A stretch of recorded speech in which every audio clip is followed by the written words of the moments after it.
মুসলমান বন্ধুগণ, সত্য এমন একটা জিনিস, নবীজি সাল্লাল্লাহু আলাইহি ওয়াসাল্লামকে ডেকে বলে, ও নবীজি, সত্য যারা বলবে তাদের ফায়দা কি, তাদের গুণ কি, তাদের প্রতিদান কি? নবীজি ডেকে বলে, সাহাবীরা রে, কেউ যদি সত্য কথা বলে তাহলে আল্লাহ তাআলা তাকে জান্নাত দিয়ে দিবে। কেউ যদি সত্য কথা বলে, এটা হলো নবীজির সুন্নত। একজন মুমিন কখনো মিথ্যা কথা বলতে পারে না, একজন ইমানদার কখনো মিথ্যা কথা বলতে পারে না। আমার বন্ধুগণ, আমি বলেছিলাম আল্লাহ রাব্বুল আলামিন সূরাতুল আহজাব 22 নম্বর পারার 1 নম্বর পৃষ্ঠায় আমার আল্লাহ বলেন, ইন্নাল মুসলিমিনা ওয়াল মুসলিমাত ওয়াল মুমিনিনা ওয়াল মুমিনাত ওয়াল কানিতিনা ওয়াল কানিতাত।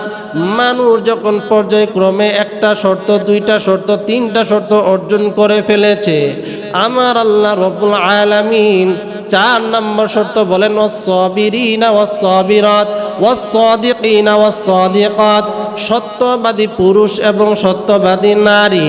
আমার আল্লাহ রাব্বুল আলামিন ডেকে বলে, 4 নম্বর শর্ত আমি তোমাদের মাঝে ছুড়ে দিয়েছি, সেইটা হলো তোমাদেরকে সত্যবাদিতা অবলম্বন করতে হবে, তোমাদেরকে সত্য কথা বলতে হবে। আমার বন্ধুগণ, এইভাবে কেউ যদি ধীরে ধীরে 10টা শর্ত অর্জন করতে পারে, আমার আল্লাহ রাব্বুল আলামিন আয়াতের শেষে ডেকে বলেন, আ'আদাল্লাহু লাহুম মাগফিরাতাও ওয়া আজরান আযীমা। আমি আল্লাহ রাব্বুল আলামিনের পক্ষ থেকে তার জন্য ক্ষমার প্রতিশ্রুতি রয়ে গিয়েছে। এর বন্ধু,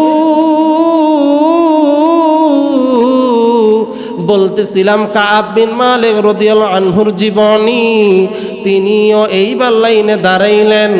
বিশ্ব নবী জনাবে মুহাম্মদুর রাসূলুল্লাহ সাল্লাল্লাহু আলাইহি সাল্লাম কাব বিন মালিক রাদিয়াল্লাহুকে দেখার পর চেহারার মধ্যে হাস্য উজ্জ্বল চেহারা নিয়া ডেকে বলে, কাব রে, তুমি কেন যুদ্ধে যেতে পারো নাই? কেন তুমি যুদ্ধে অংশগ্রহণ করো নাই? কাব বিন মালিক রাদিয়াল্লাহু আনহু নবীজির চেহারা দেখিয়া নবীজির প্রেমে আশেক হইয়া, নবীজির দেওয়ানা হইয়া ডেকে বলে, নবী গো, আপনি ছাড়া যদি অন্য কোনো মানুষ হইতো, আমি হইলাম অনেক বুদ্ধিমান একজন মানুষ, আমি হইলাম তর্ক যুক্তিতে পটুক্ত।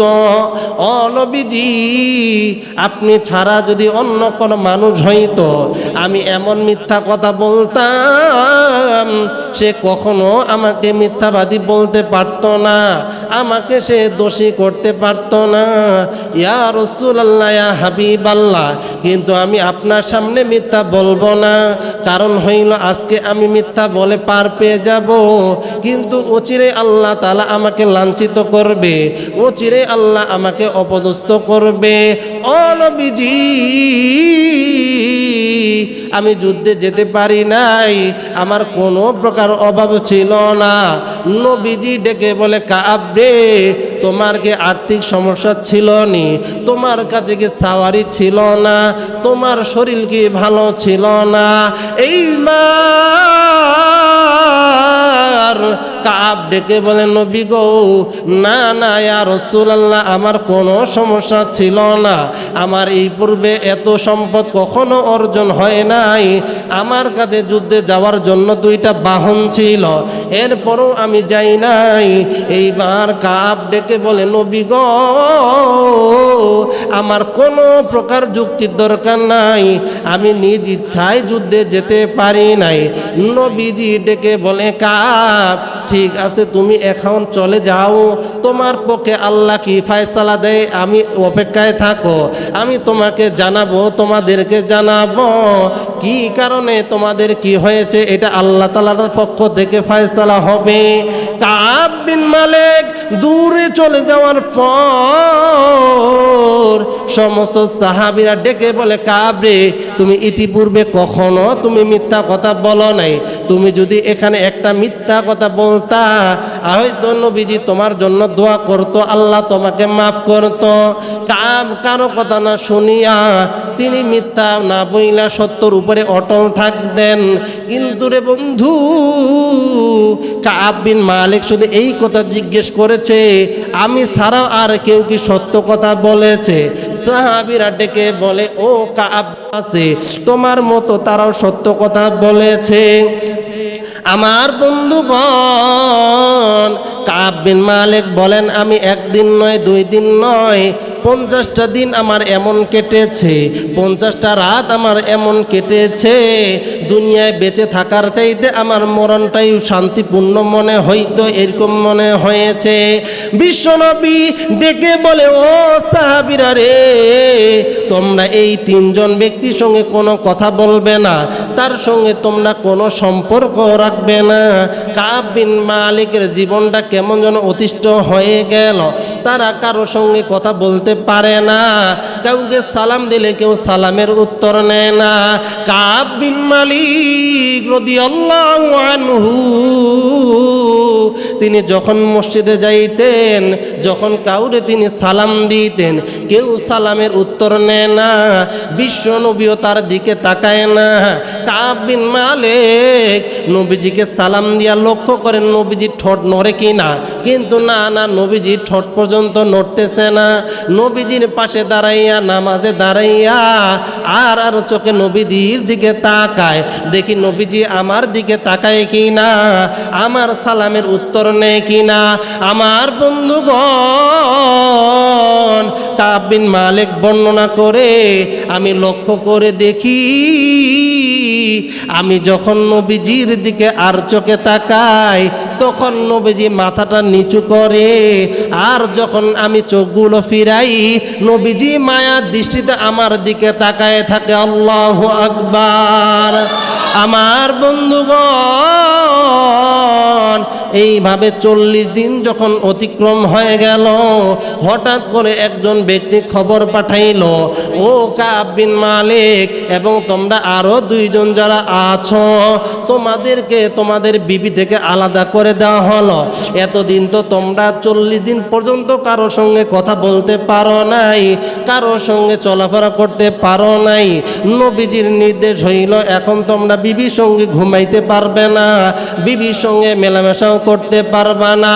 আমার বন্ধুগণ, এইবার নবীজির এই আদেশ পাইয়া 3 জন মানুষই বিবি থেকে আলাদা হয়ে গেল। কিন্তু অপর ব্যক্তিগুলো বৃদ্ধ হওয়ার কারণে তাদের স্ত্রী নবীজিকে বলেন, ইয়া রাসূলুল্লাহ, ইয়া হাবিবাল্লাহ, আমার স্বামী অসুস্থ মানুষ, তার কি আমি খেদমত করতে পারবো? নবীজি বলেন, হ্যাঁ তুমি খেদমত কইরো, কিন্তু শয়নে যাইতে পারবে না। পাশের রাষ্ট্রের বাদশারা চিঠির মাধ্যমে খবর পাঠায়, ও কাব বিন মালিক, আল্লাহর রাসূল তোমাদের প্রতি জুলুম করতেছে, তোমরা আমাদের দেশে চলে আসো, আমরা তোমাকে আরাম আয়েশে রাখবো, আমরা তোমাকে ধন সম্পদ দিয়া ভালো রাখবো। কাব বিন মালিক চিঠিটা নিয়া চুলার মধ্যে ফেলে দিল আর ডেকে বলে, আল্লাহ, এইটাও একটা আমার পরীক্ষা, এটাও আমার একটা পরীক্ষা চলতেছে। আমার বন্ধুগণ, এইভাবে 41-42 করতে করতে 50 দিন যখন শেষ হয়ে গেল, 50 দিনের রজনীতে কাব বিন মালিক ছাদের মধ্যে উঠা বইসা রইছে। আমার বন্ধুগণ, বুখারী শরীফে 4096 নম্বর হাদিসের মধ্যে স্পষ্টভাবে বর্ণনা হয়, কে যেন এলান করে, ও কাব বিন মালিক, আল্লাহ তোমারে মাফ কইরা দিছে, সুবহানাল্লাহ। আমার বন্ধুগণ, কাব বিন মালিক এই কথা শোনার পর তার পরনের পোশাকটা তিনি সদকা করে দিলেন। তিনি এইবার নবীজি দরবারে উপস্থিত হইলেন। আর আমার আল্লাহ রব্বুল আলামিন সূরাতুত তাওবা 127 নম্বর অথবা 117 নম্বর আয়াত পার করলে 108 নম্বর আয়াত 11 নম্বর পারার 5 নম্বর পৃষ্ঠার প্রথম নম্বর লাইনে আমার আল্লাহ ডেকে দিয়েছেন ওয়া আলা সালাসাতিল্লাযিনা খুল্লিফু, ওই তিন ব্যক্তির ব্যাপারে রহিত করা হলো। আয়াতগুলোর তর্জমা এমনও আছে তাদের কাছে দুনিয়াটা এত বিশাল হওয়ার পরও সংকীর্ণ হয়ে গিয়েছিল।